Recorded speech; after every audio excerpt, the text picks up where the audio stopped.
We are continuing our journey through the life of Jesus. And we've been doing this for months now. We started back in December, heading into the Christmas story, and we're jumping into we just spent 7 weeks talking about the Sermon on the Mount, which of course is so full of great content. And then we took a week off for Easter. What a great day that was. And then today we're going to get back into the story. We're continuing our journey, and today we're going to see Jesus call another disciple to follow him. We've seen 6 of them already. There's only 7 stories of disciples that Jesus called that we know how he called them. The rest, they're there one day. So we're going to see the last of those stories today. It's a man named Matthew. Now I'm going to tell you what we're going to do. We're going to look at the story of Jesus calling Matthew. It's told in 3 different books. It's told in the book of Matthew, the book of Mark, and the book of Luke. And actually, Mark and Luke tell the story using his Jewish name, which is Levi. So, he had a Hebrew name and a Greek name. And he wrote his own account in the Gospel of Matthew. He wrote his own account and he went with his name Matthew. So we're going to do the same. But we're going to look at these 3 accounts, Matthew, Mark, and Luke, telling the same story. And we're going to do something we're going to mash them together. Because every one of them, Matthew, Mark, and Luke, each tell a different detail that I don't want to overlook by just picking one of them. So we're just going to kind of jump from one to the other. Like if you're following along on the screen, we'll be in Mark in one screen, the next screen will be in Luke, then we'll be in Matthew. We're going to bounce back and forth, which is tricky if you're trying to follow along in your own Bible. And I acknowledge that. But go home and read the stories yourself on your own time so you don't miss the sermon trying to keep up. They're found in Matthew 9, Mark 2, Luke 5. You can read them for yourself. But today, just join the journey. And I also want to say this to you before I get started. There are 3 different character groups in today's story. There's Jesus himself doing some things. There's Matthew and Matthew's crowd we're going to meet. And then there's the religious people who don't like what's happening. And I want all of us to do ourselves a favor, and I want us to relate to all 3 groups today. We're very good at watching TV shows or movies or reading stories and relating to one character primarily. You know, we call them the protagonist. They might be a flawed protagonist, but we can relate to them. And I want us to do better than that because that kind of puts us in a certain perspective only. And it makes us filter how we see the story and what we're cheering for. It's kind of what we do with our sports teams. You know, we have our favorite sports teams, depending on where we were born or lived or raised or whatever. You know, then everything's through that lens, and all the systems, the refs are against my team, and we always have a certain outcome we expect and how we see how things ought to go.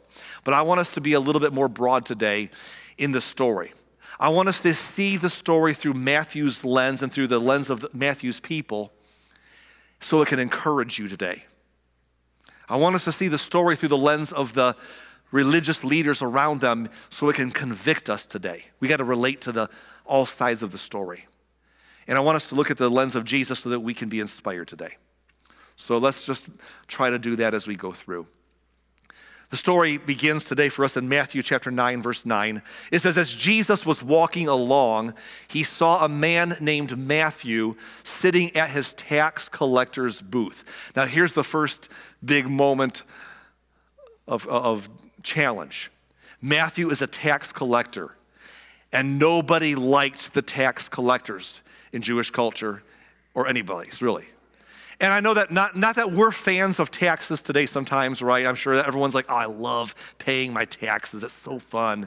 I know I had to write a bigger than I wanted to check out a couple weeks ago in April, so grr. But anyhow, that's just how it goes. That's life. But this is different. Because people weren't collecting taxes just for their own country. They were collecting taxes to pay the Roman government. Because Rome ruled over all these other nations and expected those vassal states to pay their taxes.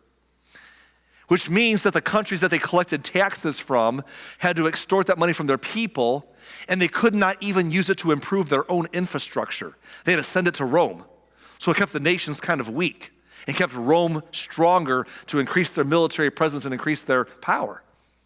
And everyone resented it, but what could you do? What could you do? So you just dealt with it. And in the story that we read, what we find is that the Jewish people especially hated tax collectors. And I'll tell you why. While no nation liked them, to the Jewish people, their angst was spiritual as well as national, spiritual as well as political. Because you see, they were God's chosen people, right? I mean, 2,000 years earlier, God came to their ancestor Abraham and said he'd make a great nation out of them, and their descendants would bless all the nations of the earth. 1,500 years ago, God brought them out of slavery in Egypt to this land, and he gave them a government that was theocratic in nature, which means God, the people who ran the nation were sort of spiritual leaders as well, and the Levites and priests. And so it was a very blended system of spiritualism and nationalism that was unique. And so for them, foreign oppression was not just an inconvenience or unliked. It was people were standing between them and God's will. And so they felt, and boy, aren't we always extra indignant when we believe we can spiritualize our frustrations and anger? Then it becomes righteous indignation. And so they're really upset about Rome. And so therefore, those who collected taxes for Rome, they were the worst. Because you're helping the system. You're facilitating you're facilitating the other side of the aisle, so to speak. You're facilitating things that God's not for, and I can't be a part of that. And so there's a lot of angst towards tax collectors. And I don't think we can I'm trying to set this up because I don't think we can really relate other than to hear that and say, oh, that makes sense. But we don't feel that angst today in our own hearts. The best we could do in our current culture is to ask ourselves, what are the groups of people that we in a modern day Western American church, what are the groups of people that we have a trouble accepting and liking? What are the kinds of people that we think we want to keep at arm's length and push to the outside? That's the crowd. That would be our version of the tax collectors of that day. What's the group of people that you say, well, I just don't like, they shouldn't be part of the number of us, You say, well, what are you referring to, Arlen? Whatever you imagine, I'm probably referring to that. Just fill in the blank. Because that's their angst. That's where their struggle point was.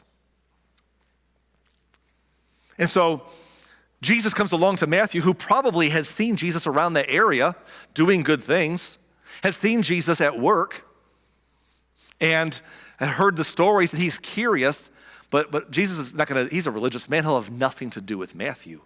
But he walks past, and he says to Matthew, he says, follow me and be my disciple. Wait a minute, no. You don't say that to Matthew. You don't tell Matthew to come along and join the entourage. He is not fit to join the entourage. He does not belong hanging out with us. He's a tax collector. I mean, Jesus, listen, here's what you need to do. Jesus, tell him to first, reform himself, change his ways, denounce his old life,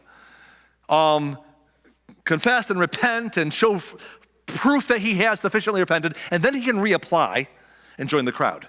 But not like this. And Jesus, no. That's how he called all of his disciples, just follow me. Yeah, but what about all the things that if you follow me, it'll work out in time. Just follow me. Let's go. And so he invited them. And all the religious people, as we're going to see, that's hard. But even for the disciples, that would have been hard. And what does Matthew do? It says Matthew got up and followed him. Now, that's a simple verse. I spent a lot of time setting up the tension so we would appreciate it. But I want us to watch a clip from the TV series The Chosen. As I've told you before, The Chosen has allowed churches like ours to get permission to show certain clips on certain Sundays as long as we jump through the right procedures. And we got permission to show a clip from their show. It's a phenomenal show where Jesus calls Matthew. And I want you to see how they portray it. If you've not watched The Chosen before, in the show, Matthew is portrayed as a brilliant mind, a brilliant minded person with numbers and math and names and systems, but he's very awkward socially. He's on the spectrum somewhere, we would say. Just very awkward here, but very, very good with numbers. He knows his lane, but the awkwardness makes him peculiar. And he had seen Jesus in the show. He had already been around due to his job and certain things he was investigating. He had watched Jesus in action, and he was intrigued and asking questions, but he was struggling. His family rejected him. His people rejected him, and he's just trying to get by. And it's a great show, and I can't set up all that went into this moment for you. But for 3 minutes, let's watch how they portray the calling of Matthew by Jesus.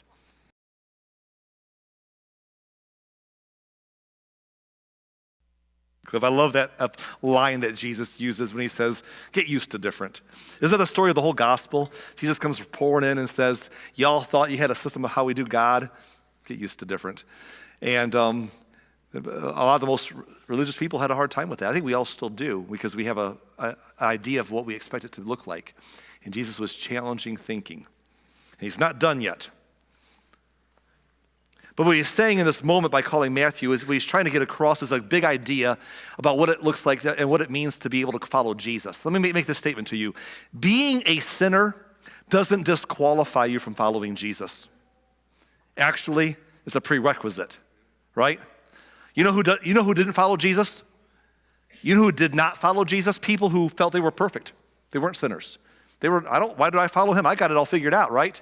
Remember the Sermon on the Mount? We spent several weeks talking about it, how that in that sermon, Jesus would say to people, you think you're better than others. You think that God grades on a curve and you're near the top and you're okay and you got systems for the rest and you're all set, but you're not, because God's standard is perfect.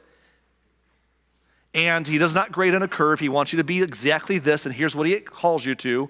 And by the end of the Sermon on the Mount, everyone's like, holy cow, my security is shot, I'm not okay, which is the whole point, because self-righteous people don't need God. In fact, the Sermon on the Mount began by Jesus saying, God blesses those who realize their need for him. The kingdom of heaven is theirs. And so being a sinner doesn't disqualify you from following Jesus. It's actually a prerequisite. And so just come along and be a part. Well, the story continues in Matthew 9, verse 10. It says, later, I don't know how much later, it doesn't say how much, but later, Matthew invited Jesus and his disciples to his home as dinner guests, along with many tax collectors and other disreputable sinners. Now, I wanted to highlight that last statement because that's a mouthful. Matthew's like, hey, I'm going to have a party. Jesus is coming over, the disciples are coming over, and my friends are coming. Who are his friends? Well, tax collectors, as I said earlier, was a special kind. To the people who would be religious enough to call people sinners, they would call certain groups of people certain kinds of sinners. And tax collectors had their own special category. Tax collectors were a group of disreputable sinners. That's why it says, and other such sinners. They made their own category because that's how bad they were. You're doing it wrong. You're doing it wrong. I can't stomach that. And of course, Matthew invited tax collectors over. That was his people. Those were his professional connections, right? Tax collectors. They were all in the same work. They were all equally shunned and disliked by their countrymen. They all went to the same Roman tax seminars every year. The tax seminars to get the updated tax code. Rome's new tax code for the new year. Collect your taxes or die. Same as last year, okay. And so they would go collect taxes, and that makes sense that he would invite tax collectors to his party. But it says he also brought not just tax collectors, but other disreputable sinners. Other kinds of people that you would put in a category saying, oh no, we don't go there. And they also, now how would Matthew invite these groups? How does he even know these other kinds of sinful people? And you know why? You know how he knows them, don't you? It's because marginalized people tend to find other marginalized people because they find a connection point, because they all have something in common. They're outsiders. They're unwanted. They're condemned. And so they're all in the same arena. And Matthew says, come on over, man. They're my friends. Jesus comes over, and he's going to eat with them. And that bothers some people. It's going to bother some people in the story. It could bother us if we let it. Like, why would Jesus eat? Like, I can understand if he just shows up one time for a quick dine and dash, He's going to show up and be like, I'll tell you what, I'll show up, grab a handful of popcorn shrimp, and then get out of there. But what will I wear, So he's got to figure all this stuff out. But here's Jesus showing up not just to dine and dash, but to build a relationship. Table fellowship was a big deal in that culture. You don't eat with certain people. And it didn't stop there. Because according to Mark chapter 2, in the same story, Mark adds this detail. He says, there were many people of this kind among Jesus' followers. In other words, this kind, what's this kind? Well, this kind is the tax collectors and the other disreputable sinners. Many people of that kind were among Jesus' entourage, the ones who said, we want to go wherever he goes. We want to see what he's doing. We're along for the ride. Can we be with you? Yes, come along. He had a lot more than 12. We see later he had many people just followed him and were with him and part of his group, including many people in these categories. And I love that because it reminds me of a statement I heard about 12 years ago, and I've loved it and used it ever since. It goes like this. People who were nothing like Jesus liked Jesus. And Jesus liked people who were nothing like him. That's pretty cool. We struggle with that, don't we? We struggle to like people who are nothing like us.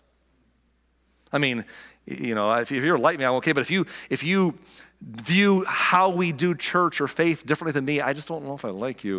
If you view politics or differently than I think you should, I don't know if I like you. If you have a different lifestyle or raise your family, different family dynamic than I have, I don't know if I like that. If you have different sports teams, I don't know if I like that. I mean, are you a Sox fan? God have mercy on you. We struggle. I'm just kidding, Sox fans. You need to be sympathized with, not beat down right now. But anyhow, so we struggle, right, to like people that we're not like, that we don't relate to in some way.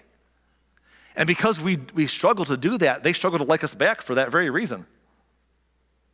But people who are nothing like Jesus liked Jesus. And Jesus liked people who are nothing like him. That encourages me. You know what that means? That means Jesus would, I want to say this to you. If Jesus was here today, he'd like you. I know some of you believe that, of course he would. We'll talk about you in a minute here. But for many of us, we struggle to believe that. We're thinking, no, look, I can come to church and fake it in front of all of you, but if Jesus showed up, I would just want to duck out, hang my head, because if you only knew me, like he would know me, he'd like you. He'd want to sit down and have a meal with you. He'd want to welcome you to the team. He'd say, come along.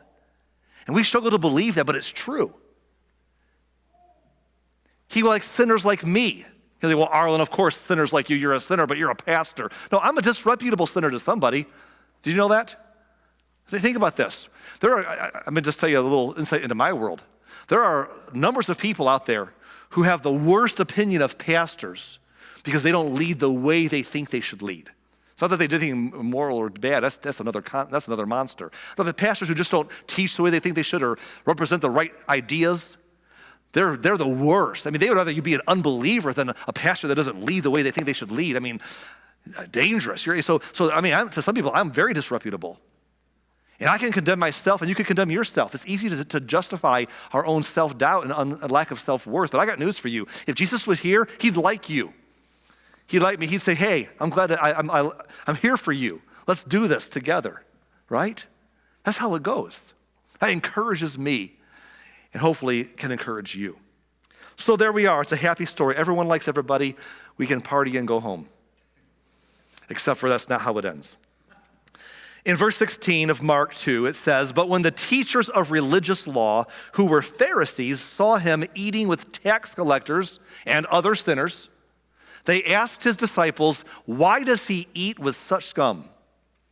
These are the ones who knew the scriptures of their day. We call it the Old Testament. They knew all the scriptures. They read the scriptures. They memorized the scriptures.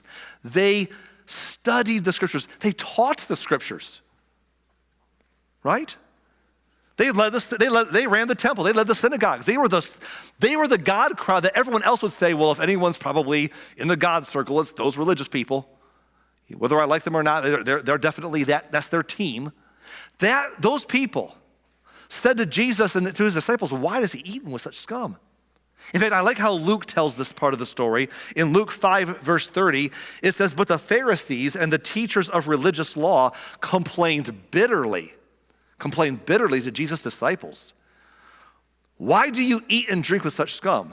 They said. Now, why would they complain to Jesus' disciples and not complain to Jesus? I think we know the answer, don't we? Because when they've tried to argue with Jesus before, and he always had the perfect answer to shut them up. They've even gotten around Jesus before and thought bad thoughts about him, and he would know their thoughts and call it out and put them in their place anyhow. Like, there's no fixing Jesus, okay? He's gonna be what he's gonna be. His miracles are gonna make him popular with the simple masses. But if you can't tear down Jesus, they were gonna do what people do today. You know what people do today over religion or politics or anything on all sides of the aisle, is if you can't tear someone down that you want to destroy, you try to tear down their support network so that no one's left standing with them, so that they're isolated. So if they can tear his disciples down and pull them away, then they can isolate Jesus. So they complain to the disciples and they say, why are you doing this? Why are you eating with such scum? Why are you hanging with these kinds of people? You should know better. Get away from them. Get away from Jesus. They're upset. But look what Jesus says in return in Matthew 9, verse 12. It says, when Jesus heard this, he said, healthy people don't need a doctor. Sick people do. Now, is Jesus saying out loud that those religious people are very healthy and everyone else is sick? Is he saying, oh, you religious people, you are so healthy when you call other people scum? That's a healthy thing to do right there. And you're healthy. And there's, no. What Jesus is doing is something that he always did, that we saw him do it during the Sermon on the Mount, in that part where he taught us not to judge other people, is he would use this approach where he would say, okay, before I correct your thinking, let me come alongside of you and argue from your vantage point. So you think you're healthy? Then you don't need me. You know, if you're healthy, you don't go to the doctor. Sick people do. If you think you're spiritually healthy, you don't need the me, because you're already spiritually healthy. You got it all figured out, don't you? Again. But you know who you think needs me? You think that sick people, spiritually sick people, need God, and yet you're mad at me for trying to connect with them? Do you see how illogical that is? Do you see your own? But they, of course they don't. And because they're busy saying, yeah, but you can't get around those kinds of people. You know, a lot of us are insecure about getting condemned, not just for what we do, but if we're a religious person, you get worried about being condemned for who you hang around. Jesus didn't seem to mind. In fact, another statement I love, it's not mine also, but it's just a good one. It goes like this: if Jesus was worried about guilt by association, he would have stayed in heaven, right? It's a lot safer. You know, you come down there, you come down to this world and you get down there with the ickies and the sickies, things can happen, you know? So just stay in heaven, right? But he wasn't worried about that. He says, I don't care if somebody, some pious, very sure they are right with God, religious person thinks I'm doing a terrible thing. I don't care. I'm here to do something that whether they approve or not. And he didn't worry about guilt by association. Otherwise, he wouldn't have come. So Jesus turns back to those religious leaders and he says this also, Matthew 9:13. Then he added, now go and learn the meaning of this scripture. I want you to show mercy, not offer sacrifices. Now that's a punch more than I think we understand. So let's look at it a little closer. Jesus says, now go. First of all, he said, go, just go. Like, why are you even here, guys? You're not happy, just go, man. You're upset by what you're seeing. You're making everyone else upset by how you're handling that. Just go. Everyone, like, why do people insist on being someplace with their nose in something that makes them mad all the time? Why is it human nature to do that? I'm just bothered by this. I'm going to get, just go away. Just walk away, Jack, you know? So Jesus is like, guys, go and learn the meaning of this scripture. Now, that's an insult to them. You know why? Because they know the meaning of the scripture. Hello?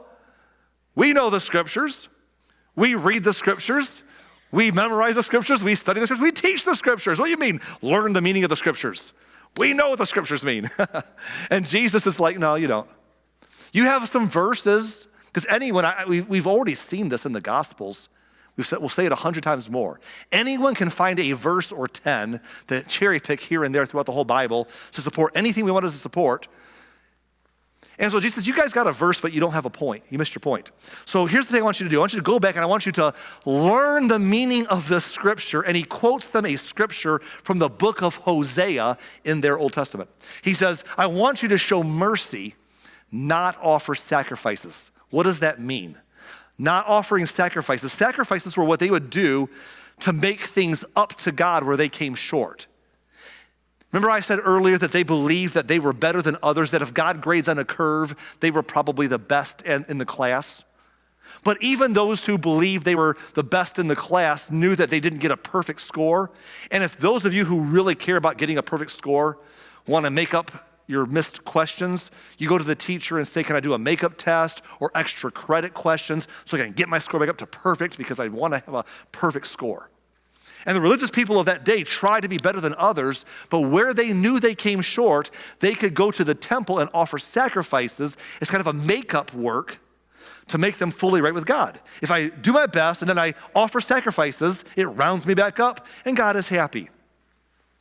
And Jesus is like, no, he's not. And the Old Testament said this many times, but here's Jesus making it plain. He's saying, God wants you to treat people right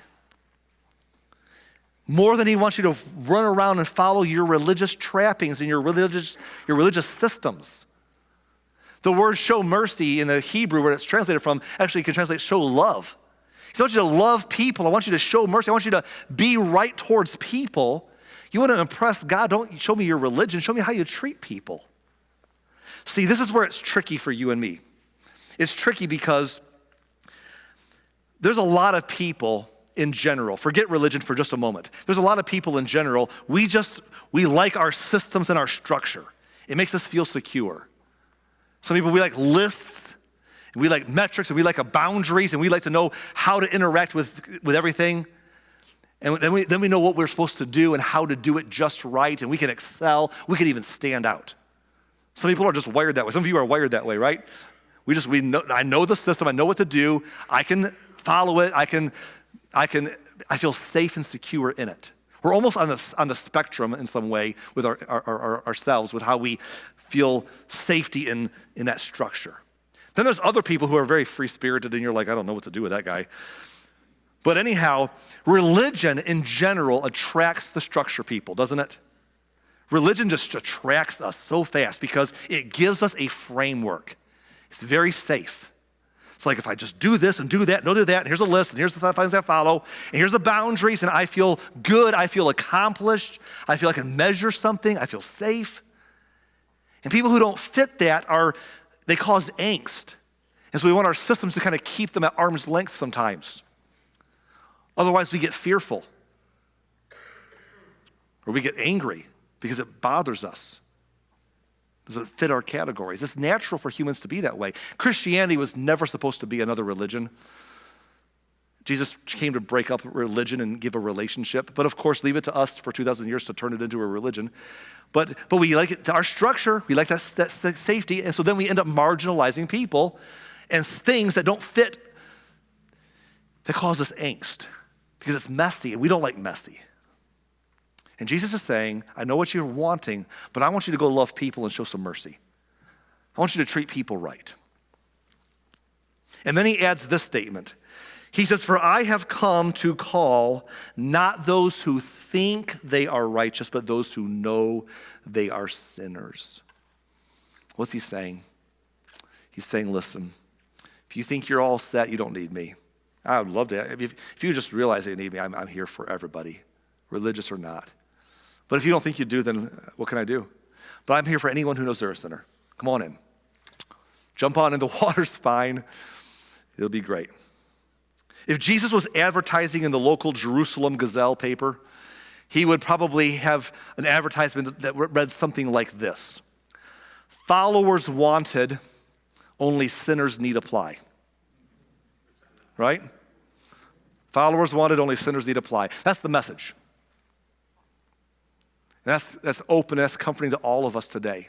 Again, where we struggle here is not the idea that sinners can apply, it's that certain kinds of sinners can apply. Because not them, not that group.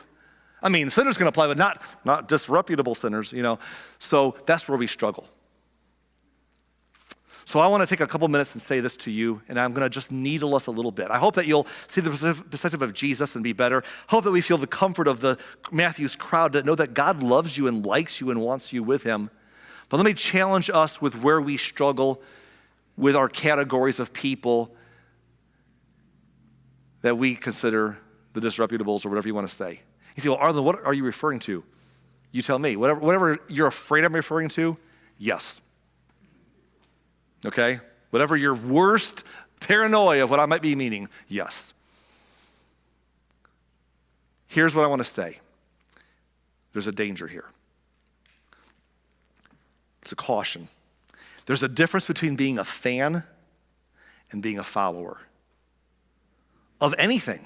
So there's between being a fan and being a follower of Jesus. Now, in case you think you know where I'm going, listen. All of us probably, I know I am a fan of this story. I'm a fan of what Jesus did here. Even if I'm a self-righteous person, I like the story because self-righteous people don't like other types of self-righteous people, like they're jerks, So when Jesus puts those guys in their place and helps other people, I'm all good with that. It's easy for all of us to be a fan of the story we read today because it feels good from our vantage point. But are we followers? That's a whole different story. That's a hard model to follow. For example, it's hard because living like Jesus means loving people that look nothing like him. Or should I say, it means loving people that we think, in our opinion, look nothing like him. In our belief structure, look nothing like him. How do you do that? It's easy to be a fan. It's hard to be a follower. I'll tell you why. Because being a follower of Jesus means we also must be radically inclusive. And those words alone bother some of us as humans, as religious people globally. Oh, I'm afraid you might, if you're radically inclusive, if you be careful, you'll say that because that might crack the door open for X, Y, and Z. Exactly. Are we a fan or are we a follower? Let me just say it this way. If you haven't, I'm needling all of us, myself and all of us today. If you haven't loved people so much that they say you've gone too far, then you haven't loved like Jesus did. Can I make that a little plainer? If you haven't been so radically inclusive and loved people so much that others say you've gone too far, and when I say others, I mean religious others. It's always the religious crowd that's going to say, you can't do that. Oh, no. Well, we don't go there. And it was the religious crowd, and again, good people. They came to Jesus and they said, we're trying to read the scriptures. We're trying to memorize them and teach them and follow them. We love God. We honor God. We got to get this right. Jesus, you don't do that. You don't do that, they said. And so they're struggling. They're stressed out because Jesus is doing it wrong, and they're going to criticize him. And he had to be okay with that. He had to be willing to do things that they said, you should never include them. And so I'm going to say it again. If you've never been inclusive or loved people so well that religious or other people have said you've gone too far, have we ever been accused of going too far?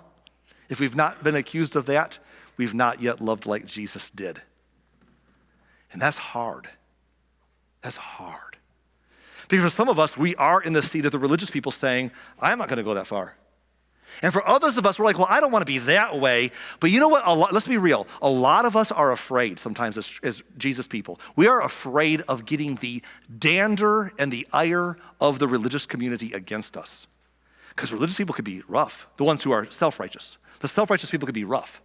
They can tell you to your face how wrong you are. They can tell you behind your back how wrong you are. They can put on Facebook or social media how terrible. I watch all the time people get on social media who call themselves Christians and just tear down other churches and leaders who they think are getting it wrong viciously as if they're the spawn of Satan themselves because they don't agree with something. And I'm like, if that's how we are, we don't want to be, some of us are like, I want to love more generously, I want to be more open, but I'm afraid if I do that those religious people are going to tell me how, they're going to lump me into the bad category. And I don't want them to criticize me. Why are we so afraid of the opinions of people? And why are we so afraid? Why is there a trigger that makes us afraid of what very religiously zealous people might say about us? Why does that matter? Jesus didn't seem to be bothered by it. So until You and I have loved people in such a way and been so open-armed and open-handed in such a way that crowd criticizes us for going too far. We've not yet loved like Jesus did. And it's not fun. It's not fun space when you lose friends that way. But it's the only place to walk with Jesus. And so I'll give you one last statement. Go ahead. Be known for how well you love, not how right you are. Now, I was poking at us pretty hard, so let me just try and ease up a little bit and come alongside of those of us who really draw security from the rules. We draw security from being right. Let me just say this to you. I get it. I am a classic get it right kind of guy. I want to be right. We all want to be right. We all think we are right, otherwise we would not be it. But some people think they're right, but you can't question me. They're just going to justify themselves. Many of us, we are willing to say, am I right? I'm going to question it. I'm going to try and figure out what I need to do to grow. I want to get it right. Can I be honest? My whole life has been aimed at trying to get it right. Michelle and I talked about this the other day on a walk we had together. We have spent our whole life since we were young, raised in a church world where we were wanting to be right and get it right. And do what we were taught and follow the way and don't do what we're not supposed to do and do what we're supposed to. And honestly, it's made us, it's aimed our whole lives in what we've done and not done and what we're doing with our lives to this day. If you ever play a game of Never Have I Ever with us, you'd raise your eyebrow at how boring we are. Because we've wanted to get it right our whole lives, and I still do, because I want to be right. But I don't want to be known for being right. I want to be known for how well I love. If my life is over tomorrow, or someone is having a time to remember me when I'm still alive, I don't want my wife's story to be, oh yeah, my husband, yeah, he sure was right. I want her story to be, man, he sure loved me well, right? I want my kids someday to say, oh, Dad, yeah, he was pretty right. I want them to say, Dad, he loved us no matter what. He was always in our corner, with arms wide open, accepted us and stood with us. He was right. You see, but I want to be right. You can write people right out of your life. You can write relationships right out the door. I don't want to be known by my church as, well, pastor sure got things right. I'd rather them say he loved us well. He wasn't always right. I don't always agree with them, but he loved us well. I'd rather have that. I want the community I live in to not say, oh, the Arlen, that's the guy, he's pretty much right. I want them to say, that guy loved this town. He got involved in our schools and involved in our systems, and he was plugged in, and he sure loved our community. That's what I want. I want our church to be a church. I don't want anyone in this town to say, oh, Lighthouse Church? Those people, well, they're pretty right, or they sure think they're pretty right. I'll tell you, they're worried about being right. I want this town to say, Lighthouse Church, that church loves our community and cares about other people. See, folks, listen, it's okay to want to be right. It's a terrible thing to be known for. I would argue that Jesus was right, but he was known for how well he loved, and he was criticized for how well he loved. And the closer we get to him, the more we will be like that. And that's what I want us to be known for today. And so, I'll leave it at that because I'm talking too much. But I hope that we can relate to all sides of a story today. That if you're here and you wonder if Jesus showed up and he knows you more than anyone else does, if you would feel like you needed to get out of the room because you wouldn't be welcome with him, Jesus would love you. He likes you. He would like you. He does like you. But if you saw him in person, you'd be surprised how much he'd smile and say, let's do this together. And if you're a religious person and you really value your structure and systems and opinions about the world around you, are we trying to follow a system or just love people really well? And are we willing to take it on the chin from other righteous people because we love too well and too broadly and pay a price for doing so? And if we're going to be like Jesus, we must. And I say these things knowing that, I did not say this last hour. I need to stop talking, but I'm going to say this anyhow before I'm done. Because I've been doing this job for way too long. In fact, I've been a pastor for 26 years. I learned something early in my ministry when I was raised in a very certain, strict kind of home in church environment, and I kind of shook that up by making some transitionary models to being more community-minded and less traditionally expected. I learned something that I can preach sermons to prep everybody with the concepts of how we're supposed to do things right according to the gospel, but it takes doing an actual thing that's got real details to it. Like, oh, I like the concept, but you can't do that. It's just a concept until it becomes real. And I realized that preaching what I'm saying today is a passion subject for me. But I also realized that there could come circumstances in our way where suddenly doing what we're preaching about today can cause people that were agreeing with the concept to get suddenly very upset because we dared to go there and dared to love here and dared to embrace there and dared to serve here when it actually gets real and practical. And I've watched myself lose friends over the years for doing that. But I'm going to just be very honest with you. I cannot be right, which I want to be, and not prioritize what Jesus does. And that is to love so broadly that it's a price worth paying amongst those who would be most condemning of doing so. We've got to get this right. We've got to love well. We've got to challenge ourselves way outside the safety of our constructs to be like Jesus.